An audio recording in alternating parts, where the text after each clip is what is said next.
మీ ఆడబిడ్డ మొగుడు ఉన్నాడు కదా, మీ ఆడబిడ్డను రోజు కొట్టుకుంటా తిట్టుకుంటా అసలు మస్తు టార్చర్ పెడుతున్నాడు. ఒకసారి మీరు మాట్లాడి మీ ఆడబిడ్డను తీసుకొచ్చుకోవచ్చు కదా ఇంటికి. ఆ దరిద్రపు దానికి అట్లనే కావాలి. దాన్ని తీసుకొచ్చుకున్నాడు దేనికే? ఇంటికి తీసుకొస్తే నా ఇంట్లో దాని పెత్తనం అవుతుంది. అది ఎట్టి పరిస్థితులల్లా నా ఇంటికి రావద్దు. మా మామ నా మొగడు దాన్ని తీసుకొచ్చి కొంపలు పెడదామని ఎన్నో సార్లు అనుకున్నారు. ఆ దరిద్రపు దాన్ని తీసుకురానియను. నా ప్లాన్ లో నేనున్నా. వాళ్ళు ఎట్టి పరిస్థితులల్లా దాన్ని తీసుకురారు. అలాంటిది నువ్వు చెప్తే నేనింటానే?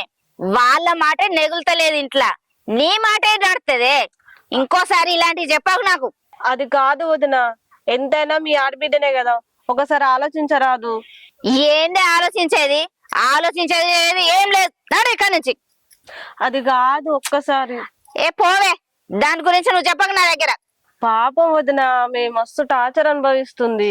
దాని కొంపలు అది ఎన్ని కష్టాలన్నా పడని, నాకు అవసరం లేదు. దాని తలరాత అంతే, దానికి నేనేం చేయను.